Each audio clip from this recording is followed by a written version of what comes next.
students and viewers, how are you? Hope you are keeping on well. I am also fine. You know that due to world pandemic COVID-19, we are taking our class in online process. So I have appeared in front of you with a new topic of English grammar, which is most important topic for class 9 and 10. If any student uh, want to do well in English grammar, to speak, to write, to learn, he have to he have to know about these important topics, which is clause. The Bengali meaning of clause is bakangsha. So now today's class is about clause, the most important topic. You must open your paper and pen and write down some important note to watch and stay with my watch. I know you all are watching my class, online class, and you give your like, comment, share to spread my class to your other students. So today I am going to my main point, clause. Learning outcome. The Bengali meaning of learning outcome, শিখন ফল। আমরা আজকে clause পড়ে কি কি শিখবো আমরা তা দেখে নিচ্ছি। আজকে ক্লাসটি করলে আমরা কি কি জানতে পারবো। হোয়াট ইজ ক্লজ, ক্লজ কি, কাইন্ডস অফ ক্লজ, ক্লজের প্রকারভেদ, পজিশন অফ ক্লজ। একটা মূল সেন্টেন্সের মধ্যে যে ক্লজ থাকে, তোমরা যেহেতু বাংলা শব্দটি দেখে বুঝতে পারছো যে বাক্যাংশ, বাক্য যোগ অংশ তাকে কি বলে, বাক্যাংশ। ঠিক আমরা সিলেবল পড়েছিলাম শব্দাংশ, একটা শব্দের অংশ। বাংলাদেশ, বাংলাদেশ সিলেবল। একটা শব্দকে ভাঙা হয় সিলেবল, আর একটা বাক্যকে ভাঙা হয় বাক্যাংশ। যেই ছাত্র ছাত্রী ক্লজে ভালো অগাধ জ্ঞান থাকবে, সে নিজে নিজে অনেক বড় বাক্য বানাতে পারবে, অনেক বড় বাক্য বুঝতে পারবে, অনেক বাক্য লিখতে পারবে। যার এই বিষয়ে জ্ঞান নেই, সে শুধু ক্ষুদ্র বাক্য নিয়েই থাকবে, সে তত বেশি ভালো করতে পারবে না। তো আশা করি তোমরা আমার ক্লাসটিকে যদি ভালো মতন একটু উপভোগ করো, তোমাদের সেই জটিলতাটুকু কেটে যাবে। Position of clause. 4 নাম্বার হচ্ছে ইউজ অফ ক্লজ, ক্লজের ব্যবহার। কিভাবে আমরা ক্লজের ব্যবহার করব। 5 ইন কমপ্লিটিং সেন্টেন্স। 9 এবং 10 এ তোমাদের সেন্টেন্স কমপ্লিট সেকেন্ড পেপারে একটা টপিকস রয়েছে 5 নাম্বার বিয়ার করে। সেটা তুমি যদি ক্লজ পারো তোমার সেটা সহজ হয়ে যাবে। ইন কানেক্টর বা লিঙ্কার্স, লিঙ্কার্স বা কানেক্টর বা কানেক্টিং ওয়ার্ড কিছু রয়েছে যেগুলো তোমাদের 9, 10 এ একটা টপিকস থাকে। তুমি যদি ক্লজ পারো তাহলে তুমি অবশ্যই সেটা সলিউশন করতে পারবে। To know simple complex compound. তোমরা জানো কাইন্ডস অফ সেন্টেন্সের একটা অধ্যায় রয়েছে, একটা বাদ গঠন অনুসারে সেন্টেন্স 3 প্রকার। Simple, complex, compound. ওই সেন্টেন্সটা যদি তুমি বুঝতে চাও, নিজে তৈরি করতে চাও, তাহলে অবশ্যই তোমাকে ক্লজের সম্যক ধারণা তোমার প্রতি থাকতে হবে। নতুবা তুমি ক্লজ সম্বন্ধে, নতুবা তুমি সিম্পল, কমপ্লেক্স, কম্পাউন্ড সম্বন্ধে ভালো করতে পারবে। তো আমরা আজকে এই জিনিসগুলো জানতে পারবো ক্লজ পড়লে। আশা করি তোমরা ক্লাসের সাথে থাকো। আমি আজকের মূল পয়েন্টে চলে যাচ্ছি। তো dear viewers and learners, you must give your kind attention to my lecture. Clause. এখন আমি প্রথমেই ক্লজ কাকে বলে ডেফিনিশনটা দিয়ে নিচ্ছি। ক্লজটা ডেফিনিশন দিতে গেলে আমি সিলেবলটা অবশ্যই বলেছিলাম বাক্যাংশ, শব্দাংশ, এটা হলো বাক্যাংশ। একটা বাক্যের কতগুলো অংশ থাকে, একটা পরিপূর্ণ বাক্যে কতগুলো অংশ থাকে, তাহলে তোমার যখন একটি বৃহত্তর বাক্যের, একটা বড় বাক্যের, একটা বৃহত্তর সেন্টেন্সের ক্ষুদ্র ক্ষুদ্র টুকরো টুকরো কতগুলো অংশ থাকে, ওই এক একটা অংশকে এক একটা ক্লজ বলে। আশা করি সংজ্ঞাটা যদি ভালো মতো তুমি বুঝতে পারো, তাহলে ক্লজের যে মূল থিমটা তুমি জানবে যে একটি বৃহত্তর বাক্যের কতগুলো টুকরো টুকরো অংশ। একটা এক্সাম্পল স্বরূপ, যেমন I know the place where he lives for 3 years। কি বললাম, I know the place where he lives for 3 years. We have went last Monday. কত বড় বাক্য বললাম। আমি চিনি সে যেখানে থাকে 3 বছর যাবত, সেখানে আমি গত সোমবার দিন গিয়েছিলাম। এই যে বড় বাক্য, কত বড় বাক্য তোমরা ফলো করো। এই সকল বাক্যগুলো কিন্তু তোমরা করতে একটু জটিলতার সৃষ্টি হয়।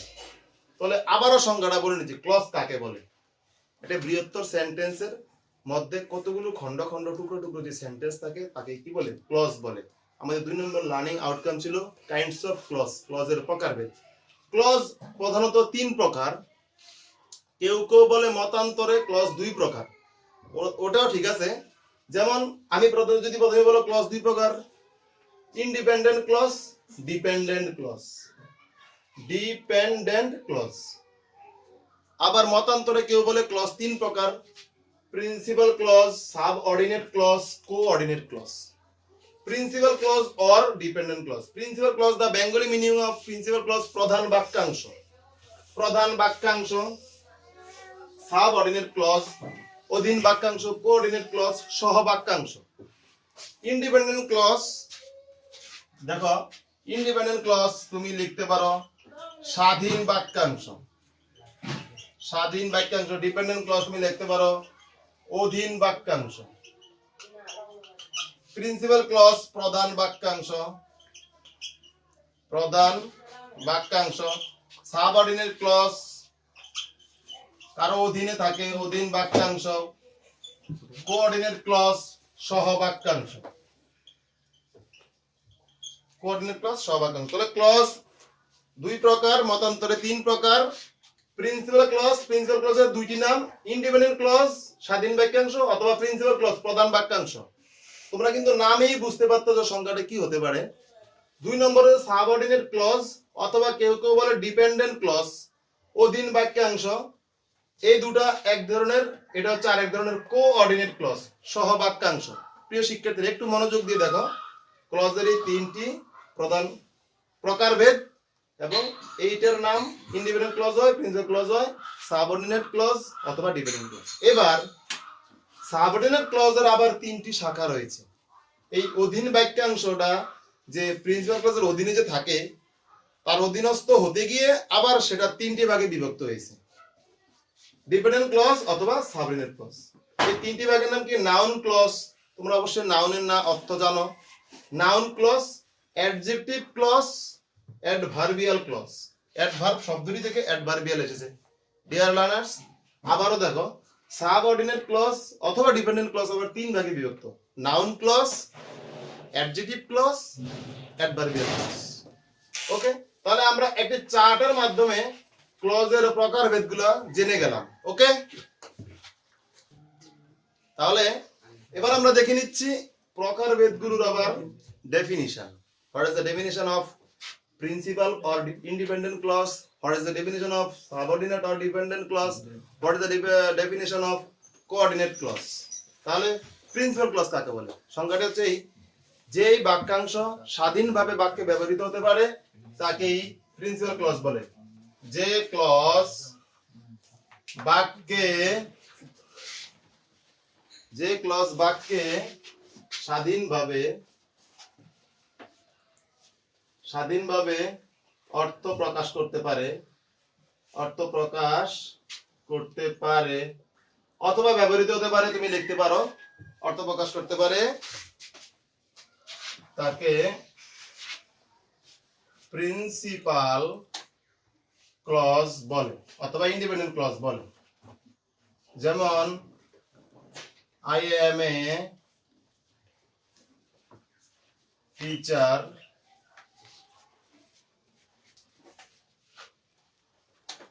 I am a teacher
I know the place, আমি জায়গাটা চিনি। একটা কথা ভাগে মনে রাখি যে ক্লজের মধ্যেও কিন্তু ক্লজ বাক্যাংশ বাক্যের অংশ, কিন্তু প্রত্যেকটা ক্লজে একটা সাবজেক্ট থাকবে, প্রত্যেকটা ক্লজে একটা ভার্ব থাকবে, ভার্ব থাকতে হবে must. Every clause must have a subject and verb. তাহলে আই নো দি প্লেস, আমি স্থানটি চিনি, জায়গাটি চিনি। হোয়ার হি লিভস, যেখানে সে থাকে। তাহলে এই যে হোয়ার হি লিভস, এখান থেকে এটা হচ্ছে তোমার subordinate clause. I know the place, এই বাক্যটা আমি জায়গাটা চিনি, এই বাক্যটা স্বাধীনভাবে আমি যদি এখানে হোয়ার হি লিভসটা যদি মুছে দিই, আমি হোয়ার হি লিভসটা মুছে দিলাম, এই বাক্যটা স্বাধীনভাবে অর্থ প্রকাশ করতে পারে, কিন্তু আমি জায়গাটা চিনি, সাবজেক্ট আছে, ভার্ব আছে, আমি জায়গাটা চিনি। কিন্তু আমি তো লিখলাম যে হোয়ার he lives, where he lives, যেখানে সে থাকে, যেখানে সে থাকে। দেখো যেখানে সে থাকে কথাটা কিন্তু পরিপূর্ণতা পাচ্ছে না। তাহলে এই বাক্যটা যদি প্রাণ ফিরে পেতে চায়, তাহলে সেই বাক্যটাকে প্রিন্সিপাল ক্লজের সঙ্গ নিতে হবে। তাহলে এটা হচ্ছে অধীন বাক্যাংশ, সাব অর্ডিনেট ক্লজ, এটা স্বাধীনতা নেই। তাহলে সংজ্ঞাটা হচ্ছে এরকম, যে ক্লজ, যে ক্লজ বাক্যে প্রিন্সিপাল ক্লজের উপর নির্ভরশীল, নির্ভরশীল তাকে সাব অর্ডিনেট ক্লজ বলে, সাব অর্ডিনেট ক্লজ বলে, সাব অর্ডিনেট ক্লজ বলে। সাবঅর্ডিনেট ক্লজ নিজে নিজে তার স্বাধীনতা প্রকাশ পায় না। আমি সুন্দর বাংলায় বলছি যে যদি সাবঅর্ডিনেট ক্লজ প্রাণহীন হয়ে যায়, প্রিন্সিপাল ক্লজ সে প্রাণহীন হয়ে যায়, প্রাণ ফিরে পেতে চাইলে তাকে অবশ্যই প্রিন্সিপাল ক্লজের সঙ্গ নিতে হবে। এবার তুমি আরো অনেক উদাহরণ রয়েছে, তুমি দেখতে পারো। আমি তোমাদেরকে বুঝার সাথে একটি সহজ উদাহরণ দিলাম, তোমরা আরো অনেক উদাহরণ শেষে দেখতে পারবে। এবার আমি চলে যাচ্ছি কোঅর্ডিনেট ক্লজ, এটাকে বলে সহবাক্যাংশ। কোঅর্ডিনেট ক্লজের সংজ্ঞাটা কি? এটা একটা গুরুত্বপূর্ণ, কম্পাউন্ড সেন্টেন্সের সাথে জড়িত। আমি বলেছি লার্নিং আউটকামে লিখেছিলাম যে আমি জানলে এগুলা সিম্পল, কমপ্লেক্স, কম্পাউন্ড, জটিল একটা অংশ সেন্টেন্সের মধ্যে, গ্রামারের মধ্যে। ওটাকে তুমি নিরসন করতে চাইলে তোমাকে ক্লজ সম্বন্ধে অগাধ জ্ঞান থাকতে হবে। আমি জাস্ট ক্লজ কাকে বলে, এই প্রকারভেদের নাম জানি, প্রকারভেদের সংজ্ঞাগুলো জানি, এই কিন্তু ক্লজ না। তুমি ধীরে ধীরে আমার অবশ্যই ক্লাসগুলোর সাথে থাকবে। আমার পরবর্তী ক্লাসে তুমি এরপরে ধাপে ধাপে আমি বিভিন্ন ক্লজের ব্যবহার, কোথায় ক্লজ বসে, কিভাবে ক্লজ যোগ করব, তুমি যদি পারো, তুমি একটা প্যারাগ্রাফ, একটা কম্পোজিশন তোমার মুখস্থ করে রাখা সম্ভব না, তুমি নিজে তৈরি করতে পারবে। তোমার যদি একটা রচনা সম্বন্ধে জানা থাকে, তোমার জ্ঞান থাকে, তুমি তখন নিজে নিজে কি করতে পারবা, লিখতে পারবা। সবার যদি ভোকাবুলারি ওয়ার্ড থাকে, এভাবে তোমার ইংলিশ গ্রামারটা, ইংলিশ আসলে কঠিন কিছু না, তোমাকে চেষ্টা করতে হবে, অধ্যবসায় করতে হবে। তাহলে কোঅর্ডিনেট ক্লজ কাকে বলে? দুই বা ততোধিক প্রিন্সিপাল ক্লজ কিছু কোঅর্ডিনেট কনজাংশন দ্বারা যুক্ত হয়ে একটি কোঅর্ডিনেট ক্লজ তৈরি করে।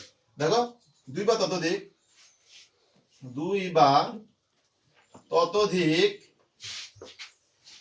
প্রিন্সিপাল ক্লজ, দুই বা ততোধিক প্রিন্সিপাল ক্লজ কোঅর্ডিনেট কনজাংশন দ্বারা, কোঅর্ডিনেট কনজাংশন দ্বারা,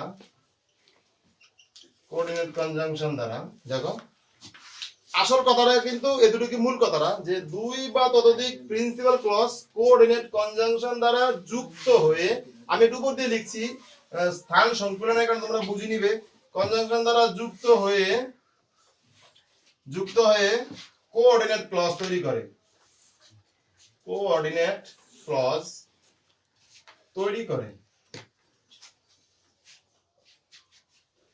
দেখো কোঅর্ডিনেট কিছু কনজাংশন রয়েছে এবং সাবঅর্ডিনেট ক্লজে কিছু কনজাংশন রয়েছে, যেমন হোয়ার, যেমন প্রত্যেকটা বলে রাখি, প্রত্যেকটা ডব্লিউএস ওয়ার্ড, সবগুলো ডব্লিউএস ওয়ার্ড হচ্ছে তোমার এই সাবঅর্ডিনেট ক্লজে ব্যবহৃত হয়। এবং কোঅর্ডিনেট কনজাংশনের এক্সাম্পল দিলে ভালো হয়। তো সংজ্ঞাটা দেখেন, আমি মুছে ফেলি। দুই বা ততোধিক প্রিন্সিপাল ক্লজ কোঅর্ডিনেট কনজাংশন যুক্ত হয়ে কোঅর্ডিনেট ক্লজ তৈরি করে। একটা এক্সাম্পল যেমন মনে করো, I wrote a letter, লিখলাম, I wrote a letter but she didn't reply me. দেখো I wrote a letter, এটা প্রিন্সিপাল ক্লজ, এখানে এটা মুক্ত বাক্য। আমি যদি এই but but she wrote a letter যদি আমি রিপ্লাই মি বাদ দিয়ে দিই, এটা নিজে নিজে একটা স্বাধীনতা প্রকাশ করে, এটা স্বাধীন বাক্য। আবার তুমি দেখো she did not reply me, আমি যদি এতটুকু বাদ দিয়ে দেই she did not reply me, সে আমাকে উত্তর দেয়নি, দুটোটা কিন্তু এটা স্বাধীন বাক্য, এটা কারো প্রতি কারো নির্ভরশীল নয়। তাহলে এটা এখানে বাট এন্ড বাট এগুলো কিন্তু কোঅর্ডিনেটর কনজাংশন, এগুলো দিয়ে কোঅর্ডিনেট ক্লজ তৈরি হয়। তাহলে সুপ্রিয় শিক্ষার্থীরা, আমরা আজকে জানলাম যে principal clause, subordinate clause, coordinate ক্লজের সংজ্ঞা এবং উদাহরণ। আমরা বাক্য দেখলে এখন চিনতে পারবো যে কোনটা প্রিন্সিপাল ক্লজ, কোনটা সাবঅর্ডিনেট ক্লজ, কোনটা কোঅর্ডিনেট ক্লজ। আশা করি আমরা এতটুকু জানতে পারবো যে কোনটা প্রিন্সিপাল ক্লজ, কোনটা সাবঅর্ডিনেট ক্লজ, কোনটা কোঅর্ডিনেট ক্লজ। তাহলে এখানে noun clause, adjective clause, adverb clause. এবার আমরা সাবঅর্ডিনেট ক্লজ যে আবার তিন ভাগে বিভক্ত, সাবঅর্ডিনেট ক্লজ অথবা ডিপেন্ডেন্ট ক্লজ, সাবঅর্ডিনেট ক্লজ অথবা ডিপেন্ডেন্ট ক্লজ যে আবার তিন ভাগে বিভক্ত, সেই তিন প্রকারের নাম কি? Noun clause, adjective clause, adverbial clause. এখানে এগুলোর সংজ্ঞা জানবো, এগুলোর অবস্থান, যে পজিশন অফ ক্লজ আমি লিখেছিলাম যে নাউন ক্লজ আমাকে বাক্য দেখে বুঝতে হবে, প্রথমত চিহ্নিত করতে হবে এটা সাবঅর্ডিনেট ক্লজ, তারপরে এটা কি নাউন ক্লজ নাকি অ্যাডজেক্টিভ ক্লজ নাকি অ্যাডভার্বিয়াল ক্লজ। সুপ্রিয় শিক্ষার্থীরা, আমরা এই পর্যন্ত আজকে ক্লাসে, তোমরা আমার সাথেই থাকবে, আমরা আমাদের পরবর্তী ক্লাসে এগুলা আলোচনা করব। সেই পর্যন্ত তোমরা সবাই সুস্থ থাকবে, ভালো থাকবে। করোনাকালীন সময়ে যার যার অবস্থানে থাকবে, যদি প্রয়োজনে বাইরে যেতে হয় তোমরা face mask, hand gloves use করবে যতটুকু সম্ভব। তোমাদের মানে জমায়েত মানুষের ভিড় থেকে দূরে থাকবে, সুস্থ থাকবে, আমার ক্লাসগুলোর সাথে থাকবে। অবশ্যই প্র্যাকটিস করবে, বাড়িতে বসে প্র্যাকটিস করবে এবং লাইক শেয়ার কমেন্টের মাধ্যমে ক্লাসগুলোকে চারিদিকে ছড়িয়ে দিবে। সবার সুস্থ থাকো, ধন্যবাদ।